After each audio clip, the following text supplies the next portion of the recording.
my 10th results came and I again scored 100 out of 100, this time not only in mathematics but also in science.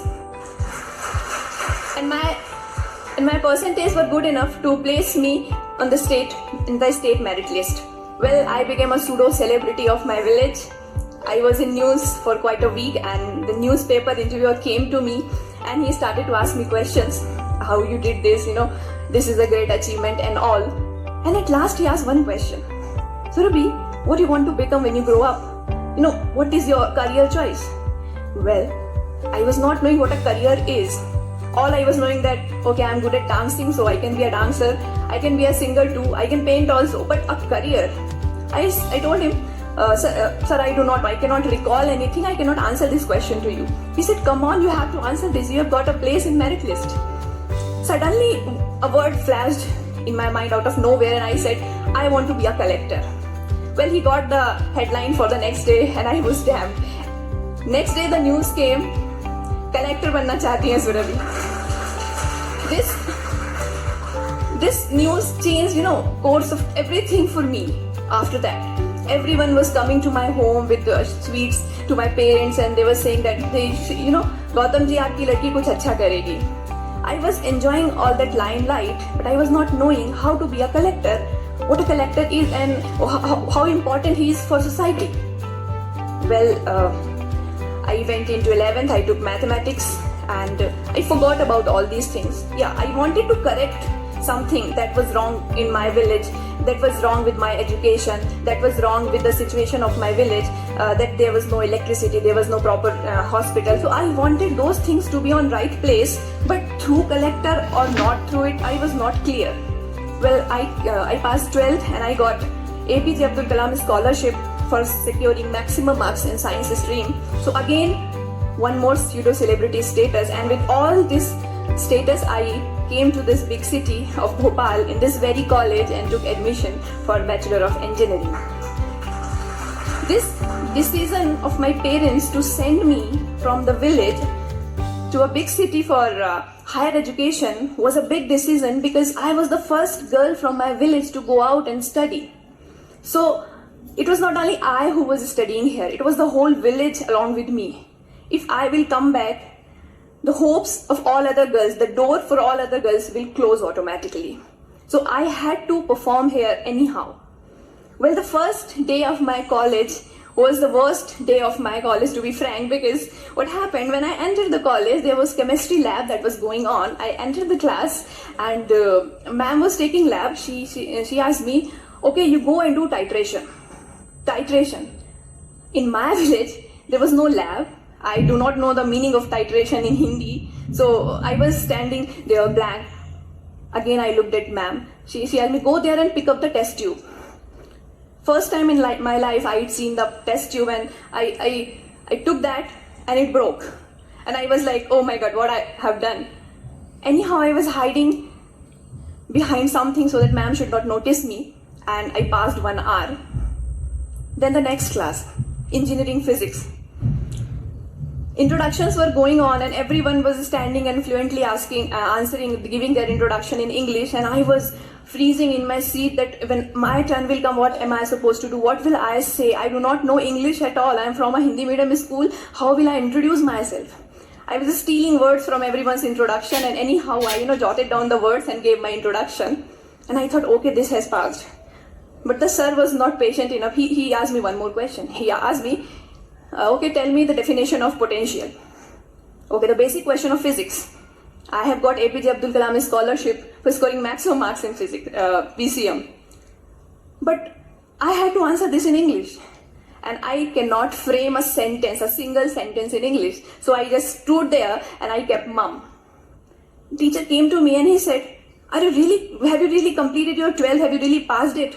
You cannot answer this very basic question of physics. Only I knew how much I love physics. I'm not answering this not because I do not know physics. It is because I do not know English. But this all was going on in my mind only. I was not able to speak anything. Well, I came back to my room and I wept. I cried. I just wanted to pack my bag and go back to my village. No more higher education, nothing else. This city is not meant for me. This college is not meant for me. These people are not meant for me. I called my parents That day they played the role of Jamavant, the role that Jamavant played for Hanumana, reminding him all of his great powers, that no, you can fight, no, you can fly. They told me that, okay, you come back, but see, you are closing the door of all other girls of your village, so you have to take a big decision. Well, I picked the point and I decided to fight, and I decided that by the end of this semester, I am going to be fluent in English. Well, I took my engineering books, I jotted down all the spellings and everything, I pasted them on my wall, and all my walls were colored with spellings, and I was always on the revision mode. And it went deep inside my subconscious mind that, my dreams also were in English after that. Like all the characters, be it.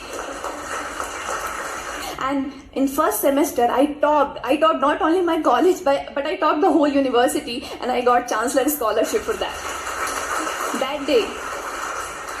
That day I had this belief that if you really want to achieve something, anyhow, you do not have any means, because when I wanted to improve my English, I was not able to take coaching, and I was not having any English medium friend, so I was totally unarmed.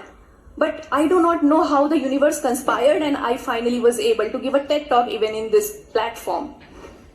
Well, the college passed, and I completed my college when I was 20 and half, so you need 21 years as minimum age for UPSC exam. So meanwhile, I wrote GATE exam, ISRO exam, BARC exam, SAIL exam, MPPSC exam, and after 6 months, I wrote IES exam. And my dear friends, I qualified all of them.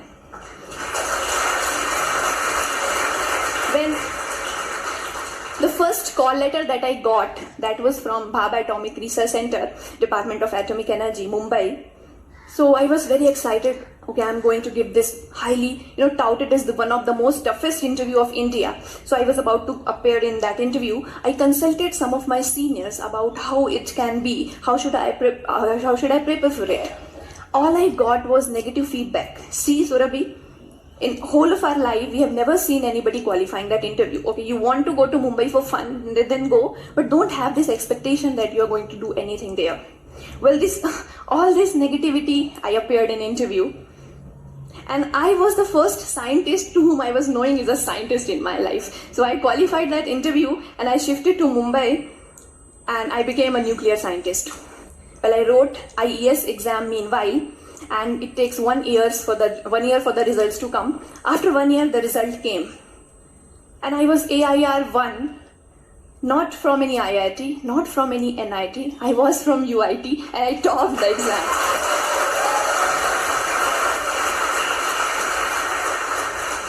I was the first lady in India to top engineering service exam, and my marks were maximum marks in history of UPSC till date.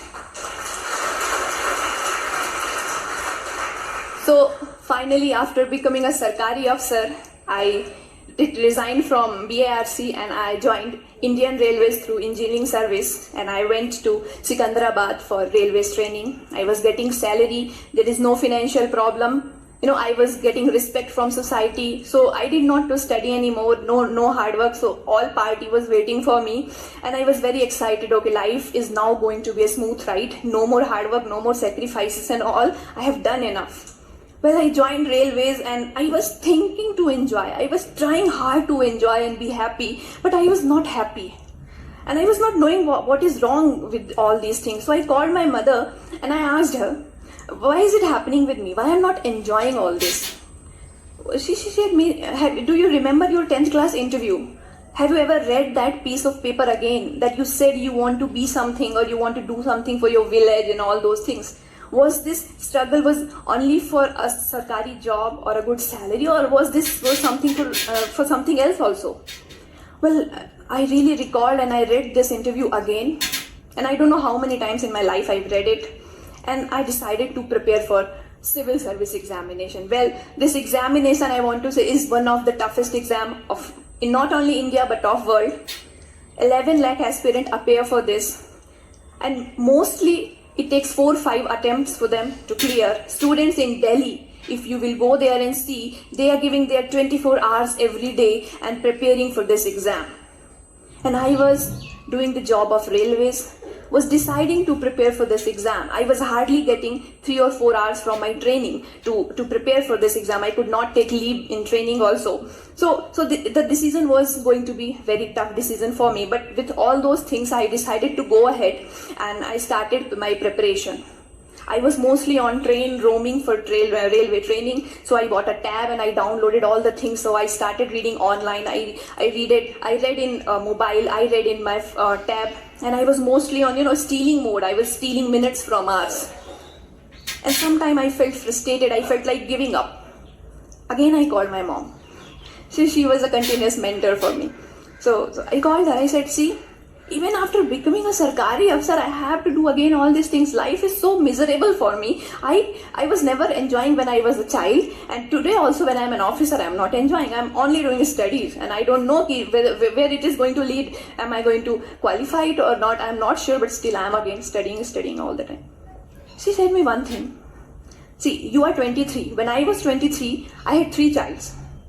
The youngest of them was 10-month old. I had a family of 30 plus members to whom I had to cook meal. Then I had a job 10 kilometers away from our village to another village. So I had to go do that also. And then I had allergic skin. So for that I had to visit doctor and I had to cover my body all the time. So I had all these problems, but I never complained. You, on the other hand, do not have any social responsibility, familial responsibility. All you have is your dream. All you want is to prove for yourself, because for others you have already proved. Now this is your task, you have to do, and you are saying life is difficult at you. You need to change your lenses, beta. That day I stopped complaining mostly, at least with her, and I was totally on a mission mode. All my scarcities, I converted them into my luxuries. The more I struggled, more strong I became, and finally I got All India rank 50 in this coveted exam, Civil Services Examination 2016. To summarize, at last I believed in these words. These words truly tell my story, and I also want to convey these words to you also. There is no substitute of hard work, and there is no shortcut to success. And my own 4 lines that I wrote, I want to say, जो नहीं मिला है उसका गम जो करती, जो नहीं मिला है उसका गम जो करती, हासिल मौकों में फिर यूं नहीं संवरती।